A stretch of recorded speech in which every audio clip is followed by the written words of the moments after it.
Well, hey, hi, hello, you guys. I'm so happy to be visiting with you again. Today, again, I have a wonderful guest that I wanted to share with you. And before we get going, I just wanted to let you know that if you ever have somebody that you think I should have on the show, let me know. You can reach out to me via email. The email address is contact@miaanstine.com, or you can direct message me on social media or Mac Outdoors on social media. I'm on most social media outlets, and Mac Outdoors is on Twitter, Instagram, and Facebook. And I do try to check in over there and see what's going on. So I hope that you will check in as well. Before we get going, I just wanted to let you know that over on our site, there are actual links. If you head over to the shop page and the learn page, there are gear lists. It is fall, it is hunting season for big game. I do have a big game hunting gear list. You can find it over there, but you can also check on little tabs. There is no pricing on there because it actually heads to gear lists that I have on my Amazon shop. And there's gear for upland. There's gear for waterfowl, there's gear for going to Africa, there's big game hunting gear, and all these types of things. So check those out if you are looking for something that you need to have for your trip this fall. So, with the podcast, I always aim to build a community. I try to answer listeners' questions, or if I bump into somebody at a class, at an event, or somewhere else, and somebody has a question for me, I try to find that answer and share it with you because if they have a question, then you may also. So, I want you guys to always be learning and stuff that you may already know. I hope you'll share that with others and take the nuggets and share them with people who need them. So, without further ado, I would like to introduce you to my wonderful friend Kylie. This summer, whether at the range or in the field, WSI Sports Hypertech bamboo tanks, tees, and leggings will have you covered. Visit WSISports.com to support the show and use the affiliate code MACO10 for 10% off your purchase. All products are proudly made in the USA. WSI is bringing back pride in American-made clothing. Again, that code is MACO10 for 10% off your order at WSISports.com. Okay, hello, you all. I'm so happy to be visiting with you again today. I'm excited to bring on yet another guest. And this is a lot of these are at the request of listeners. And this one is actually a request of a listener, but also somebody who attended an event of my friend, Kylie Alsturp. And she runs what is called the Feminine Outdoors. And so, Kylie, would you just introduce yourself to my listeners? Yeah, sure thing, Mia. Well, thanks so much for inviting me on. I'm excited to be here. Like you mentioned, I'm Kylie Alsturp. I am an avid outdoors woman. I absolutely love hunting and fishing. I have lived in Colorado most of my life. I was born here. And as you mentioned, I run a blog called The Feminine Outdoors. I've been doing that for the last few years. And on it, I try to share my experiences and all of the adventures that I've had with hunting and fishing and just spending time outside. And it's also a place where I put together and organize events for women. And these are events that, kind of for the women who want to get more involved, who've maybe never been hunting before or shooting, who've never gone fishing before, and they're really looking to join the community and learn more about it. So that's what I've been doing for the past few years. And I'm also really involved with SCI. I'm with the Denver chapter and also the Denver Stables Committee. And I'm also board for the Denver South Metro Pheasants Forever. So yeah, I'm very happy to be here. Yeah, you're a pretty busy lady. Little bit. Little bit, yeah. And I think it's great, all of the things that you're doing. And so I, of course, want to talk about everything, but I don't know if we'll have time for everything. So I first wanted to talk about the Feminine Outdoors because your site and your blog, when you started that, was it just to help educate others, or what was your purpose of starting that blog? Yeah, I've just always had such a great connection with the outdoors and hunting and fishing and going shooting has always been a great outlet for me. And something that I noticed in, interacting with women who had never gone shooting before or who had never, been taken hunting before is that either they didn't have a relative or a friend who could kind of help introduce them and bring them into the fold, and they just really didn't know where to start, but they had this curiosity and this interest. And so I kind of just wanted to share my experiences of, anyone can do it. It's for everyone. And, also I absolutely love event planning. It's something like ever since I was little, I love to organize things and, all the details that go into it. And so taking that, passion, and I feel like I'm pretty good at it, taking that all together and putting together these events for women and just kind of sharing the outcomes. And I just really want to kind of be a resource and, help more people get connected with the outdoors and come to find how amazing and joyful, hunting and fishing and shooting can be. So that was really kind of the spark of it. And then once I got started and once I started planning a few events, I met some incredible women. And what was great is they were so encouraging, and they were like, so what's next? Like, what are we doing next? I want to try this, or I want to try that, or can you help us, get into this? And, can we do stuff outside of Colorado? And that's what was so cool about it, is it started as this little thing and, sharing what, resources and knowledge I have. And it just turned into this awesome community where women were letting me know what they were interested in and where they wanted to learn more. And, just kind of creating these events and bringing together this community to do all the things. Well, and with the women letting you know like what they wanted to do, is that where you get your ideas? Because I've been curious. You do all kinds of different events. So is that where the ideas come from? That's part of it. I also think I have this bucket list too of, adventures that I've always wanted to do. And it turns out that so do a lot of other women that I've met in this community, so I absolutely love waterfowl hunting. When I put it out there and said, hey, is anyone else interested in doing a waterfowl hunt? The response I got back was just huge. And, put out there like, hey, I've always wanted to go hog hunting in Texas. Is anyone else up for that? Would you guys be up for a road trip? Huge response to that.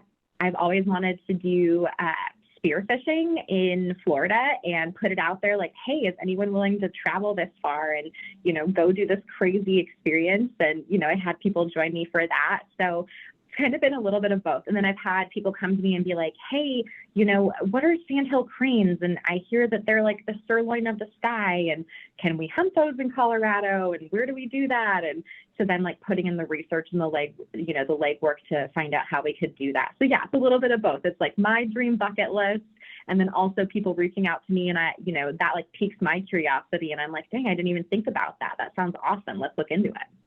That's super cool. And I know you don't live in the metro area, but you have a lot of women that kind of come to you from that area. Do you find challenges, or do they have the challenges it being in Denver? It's kind of a funny thing. So yeah, I live in Bailey and I work down in Denver though.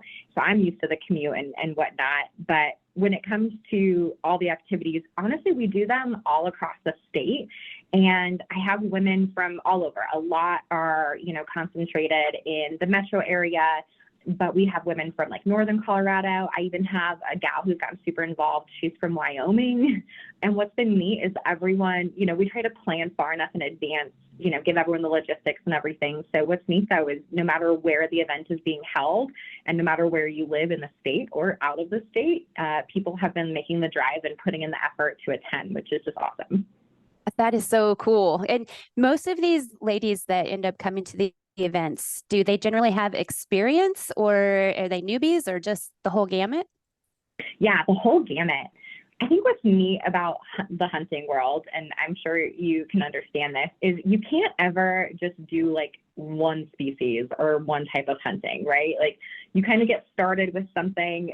For a lot of people, it's bird hunting, and you get really into it. Maybe you start with upland, or maybe you start with waterfowl, and you suddenly want to hunt all the species, and then from there you're like, oh, well, I've always been interested in big game, and okay, I'm gonna start with the mule deer, and then you're fascinated by antelope, and then elk, and so it's it's one of those things that you kind of can't just do one. And once you start doing one, you end up like getting interested in all of them. So what's neat about these women is they're all across the gamut. Maybe some of them have never hunted before. I know a handful of women that I've met who had never even shot a gun before. And they came to a clinic, they learned how to shoot a shotgun, went through all the safety protocol, and then we took them out pheasant hunting and they got their first birds. And then from there, they were like, I want to do more. Then they went waterfowl hunting with us. And then they're like, oh my gosh, I want to do more. And then they've done rifle clinics with us. And now they're going to be doing their big game hunts this season. So it started there. I also have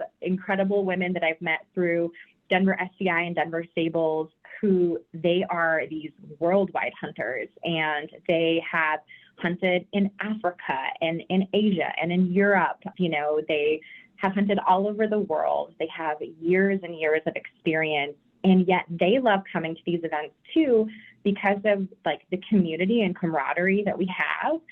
Some of these women, I feel like they're my moms and my aunts and my sisters and my little sisters. It's just this great community of women where we're always having a good time, and it doesn't matter what experience level you're at. We're there to help teach you if you need more practice, if you're learning for the first time. We're there to help you grow the skills you already have. But more importantly, we just want everyone to have a great time together. And, we truly do always laugh and make great memories, getting all the girls together, which is awesome. That is so cool. And so for the listeners, I actually have attended an event with Kylie. We went on a waterfowl hunt. I think that was after Thanksgiving or Christmas last year. It was after one of the holidays when we were up in the area, and it was super fun. I mean, and I love all hunting too. So it was a blast. But when you're arranging the events, how are you discovering like who's going to take you or who is going to guide the trip? How do you get to know those kind of people? Yeah, I think something that is really unique and wonderful about the hunting industry and the hunting community is that they're just really awesome people out there. I have met such incredible contacts. For some people, it's their profession. They're professional guides, professional outfitters. Other people, they're just really passionate about hunting, and they're happy to share their resources and their knowledge. So honestly, I kind of just start with my closest people and just, kind of find out like, hey, I know you do a lot of waterfowl hunting. Where's, a good place to go? Do you know anyone who guides?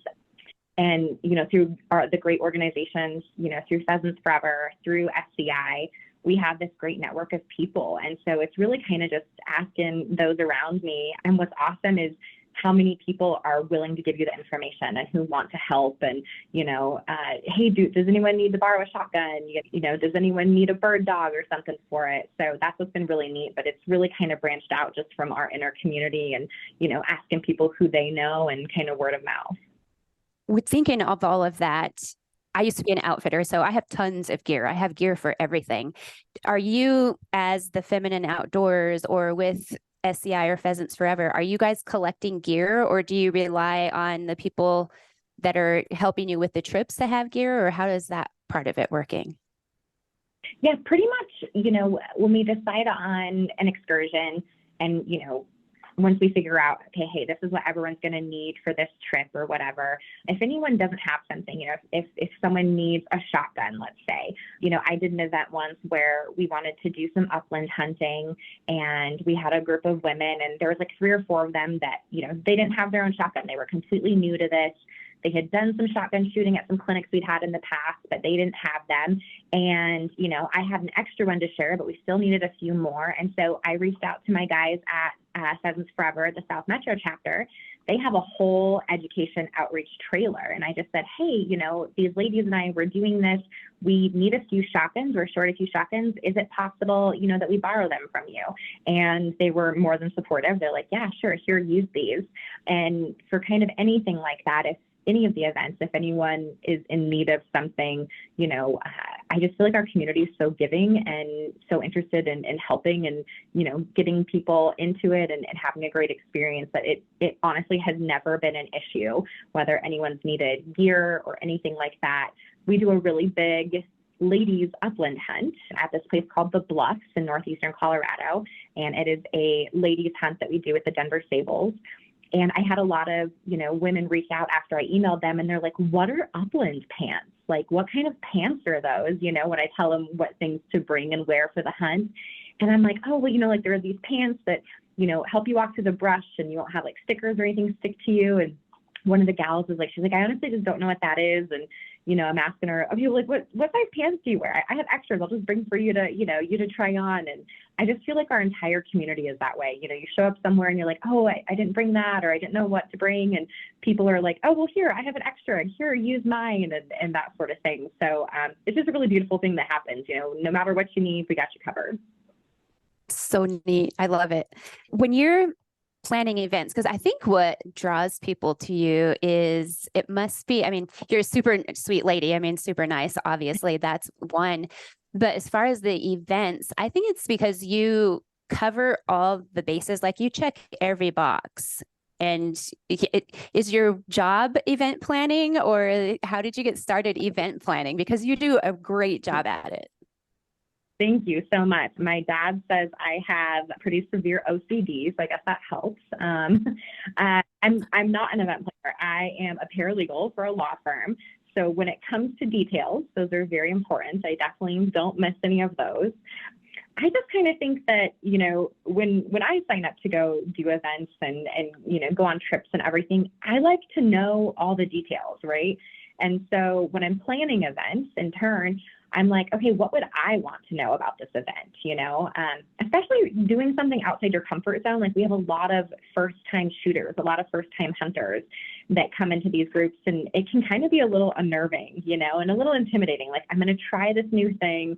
I know nothing about it, and so I just want you to have all of the information so that you show up and you know what to expect, what you need to bring, what's going to be provided for you, what's the schedule going to be like, what's the weather going to be like, when are we eating, what snacks will we have, because all of those things just give you a great picture of what we're doing, help you feel more prepared, and just ensure that you have a good time. And I have come to discover that when you're doing things in the outdoors with not only ladies, but anyone really, there's a few factors that come into play. And it's that no one should ever get hungry. We don't want any, hangry people on our hands. You want them to never feel rushed, and, that they're comfortable, and that no one ever gets cold. And, all of those things, I try to keep all those bases covered and try to get people prepared so that we, everyone has a great experience out there.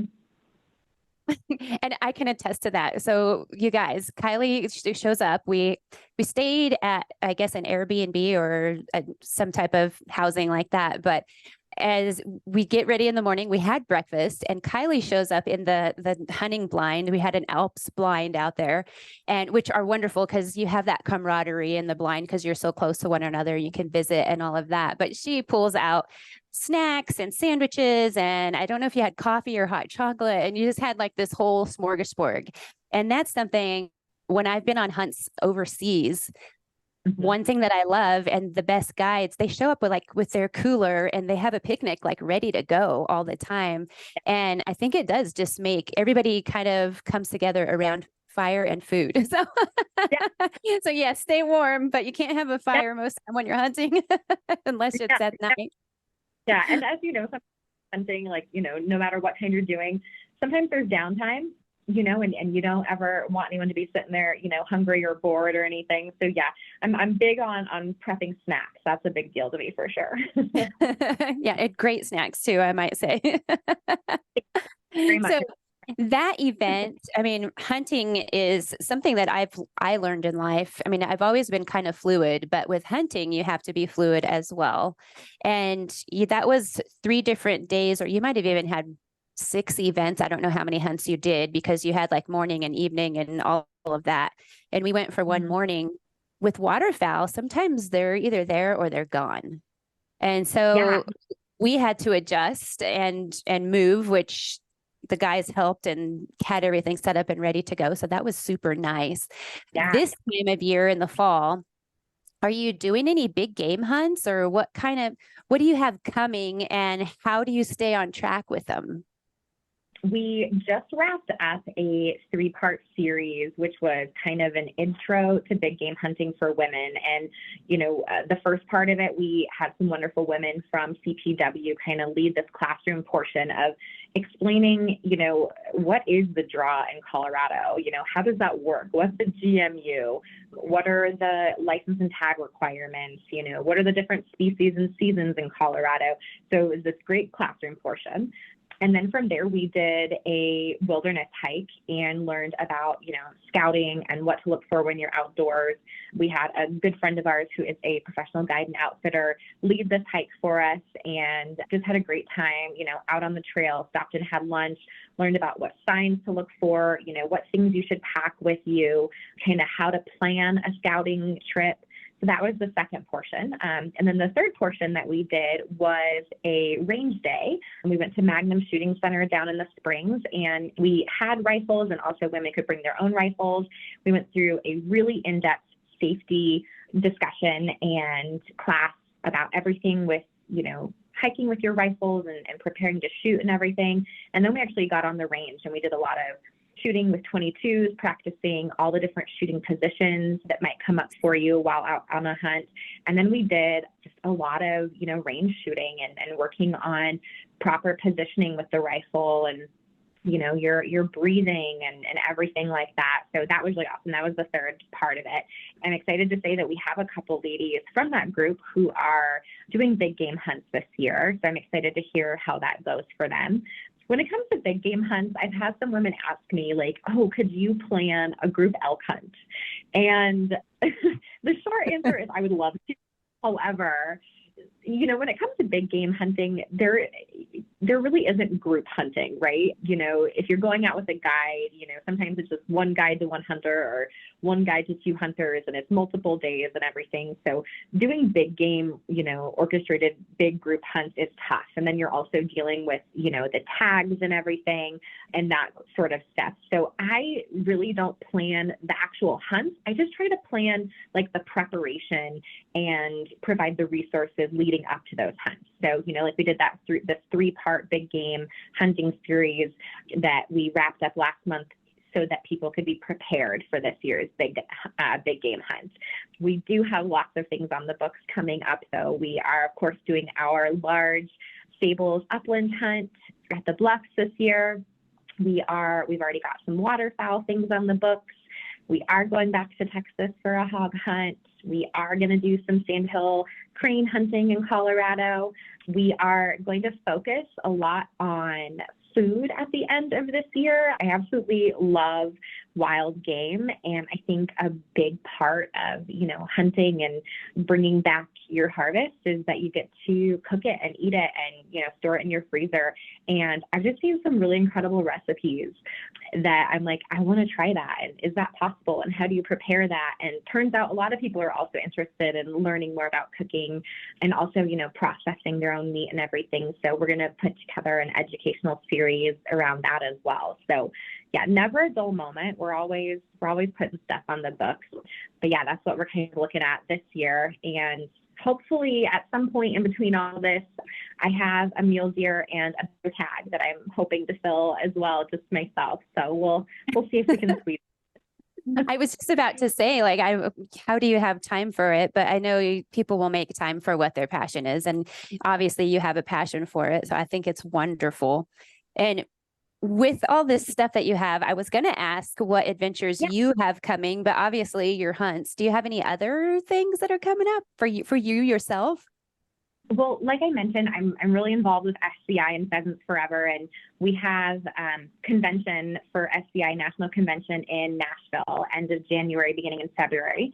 And I was asked to actually work the convention this year, which I'm really excited about. I'm going to be on the exhibitor care team, and I will be working with all of our awesome exhibitors who come to show at the convention. I'll be there for a whole week. I'm really looking forward to that.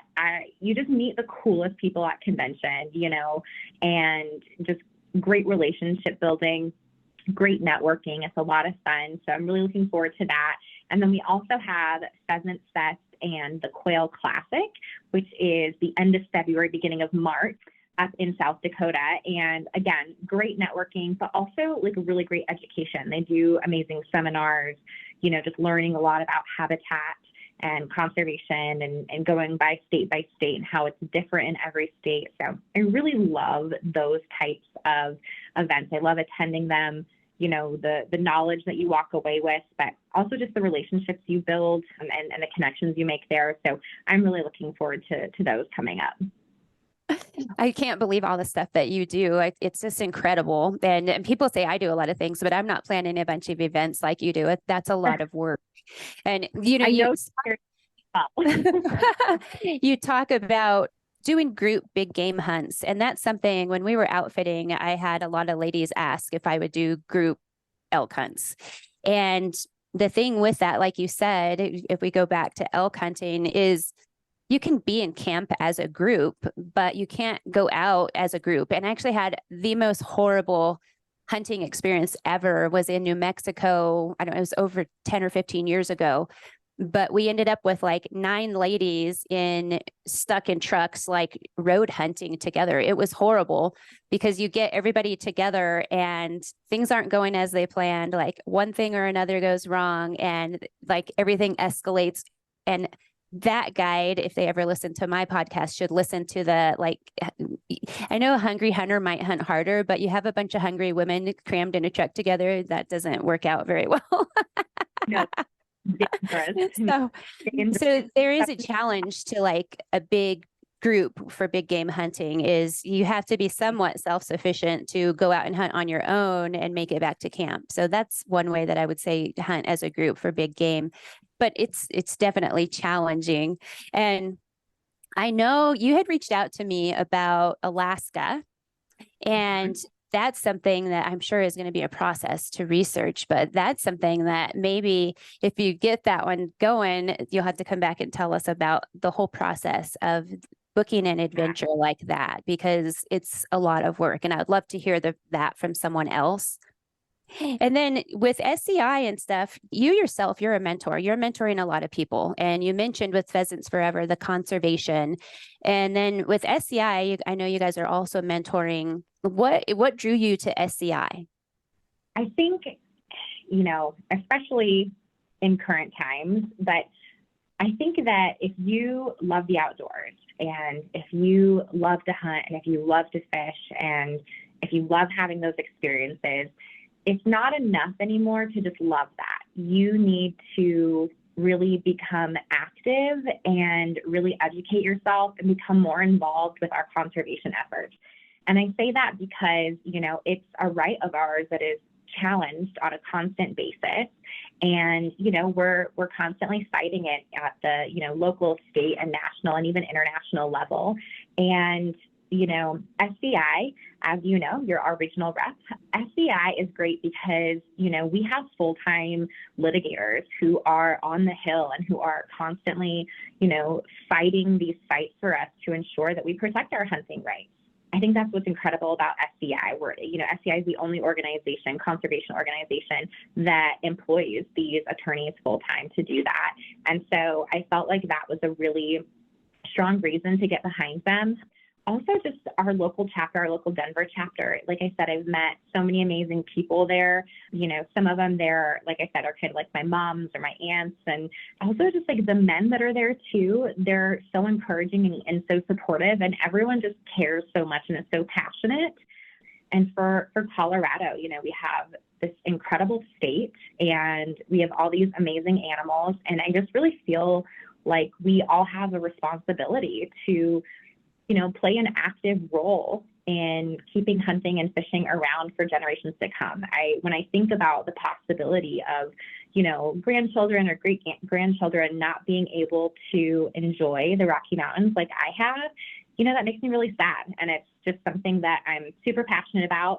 And like I said, if you are a hunter or if you're someone who enjoys fishing and who loves our wildlife in our state, you know, I really, you know, kind of look to you to say, you know, try to do more because it's not enough to just love it anymore. Like you really need to make your voice heard and you really need to support some of these organizations that are doing really hard work and who are fighting the good fight to keep it around for all of us. So SCI, as well as Pheasants Forever, you know, Pheasants Forever, they're known as the habitat organization.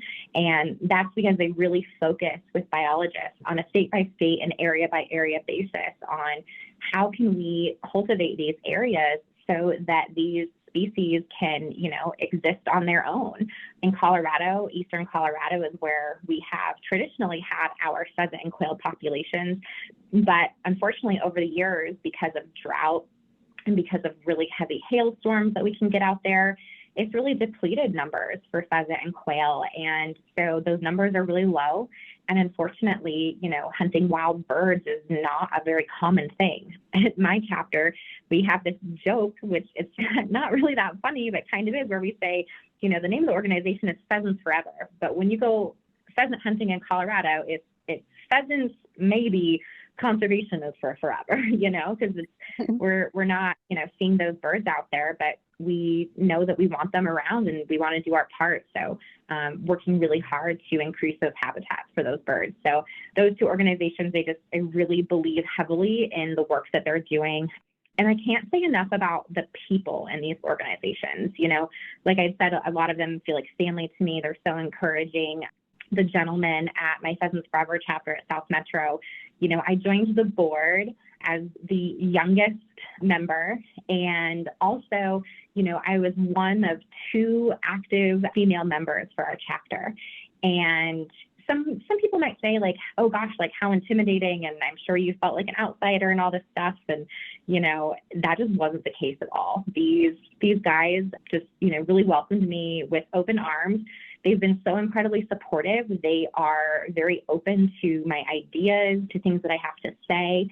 And when I decided to get my own bird dog a couple of years ago, like, I can't tell you how awesome they were in, giving me gear and training tools and encouraging me. And, to this day, we actually just did an event a couple of weekends ago.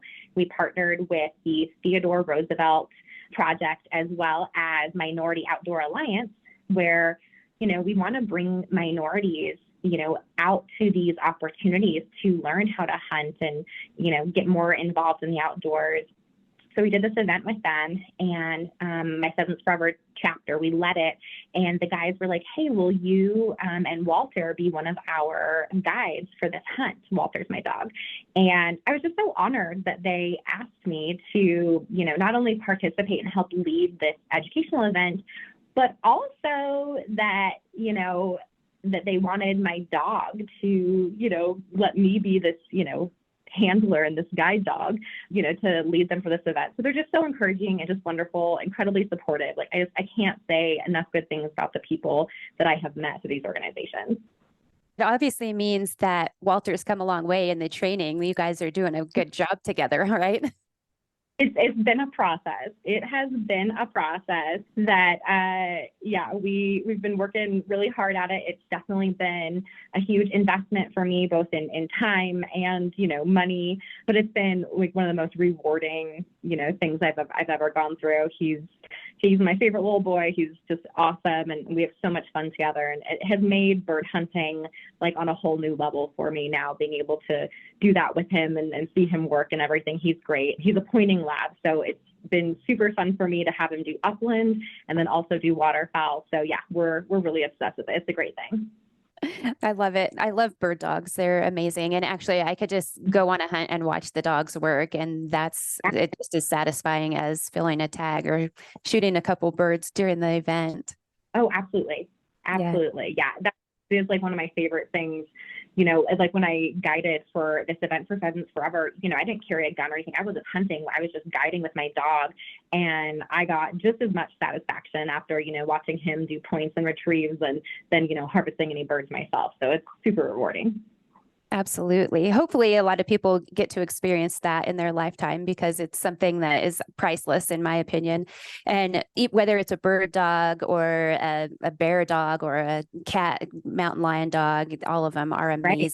Just incredible animals, and they know their jobs. So it's just pretty to see how an animal can know all that. Have you considered doing any clinics with your dog?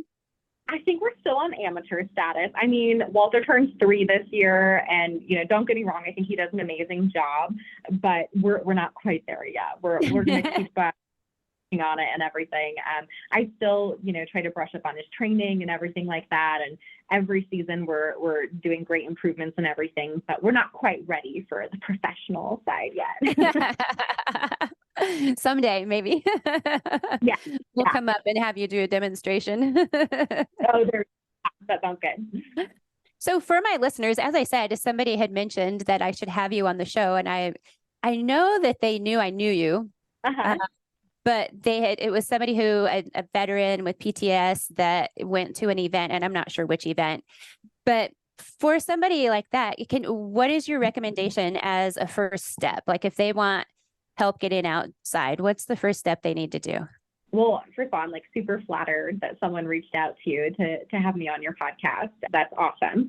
I'm not surprised that it was a veteran, because I have found that doing, any sort of outdoor program or event, it has been, so great for our veteran community. I know a lot of them have reached out to me just saying, it's relaxing and it's such a great place to, connect with nature and be around awesome people. And that just makes my heart so happy. So that in itself is reason enough for me to want to continue to do events for forever, is making a great space for them and for everyone else who needs it.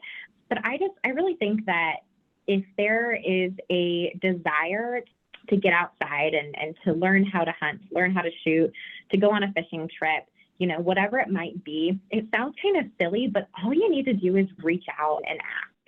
You can reach out to me and ask. I know people can reach out to you and ask. You're an amazing resource as well. And I think you'll agree with me that honestly, just anyone in our community is so great to go to. And maybe they won't have the answer right away, but they're going to know who to point you to. I've had a lot of, women from the Denver stables who forward me email addresses or forward me emails or text messages and say, hey, I received this message, so-and-so has, never gone ice fishing before, and they're interested in going ice fishing with you. Can you connect with them? And, more than happy to do that. But like I said, as silly as it might sound, it's super simple. Please just reach out, even if you don't know who to, start with someone. I think our community is so great in pointing people in the right direction and getting you connected. I have found that if I don't, have an event on the books, or if I don't have the answer for them, I'm also passing them along to, oh gosh, well, connect with CPW and, reach out to so-and-so with Ducks Unlimited, or, I know this local taxidermist and he might know who you need. I just think we have this amazing network of connecting everyone. So yeah, just reach out and just ask. And I promise you're going to find a lot of people who are more than happy to get you to where you need to go. Will you let my listeners know where they can find you, and whether it's your website or social media, where can they find Kylie or the Feminine Outdoor? Yeah. So my blog site is thefeminine.outdoors.com.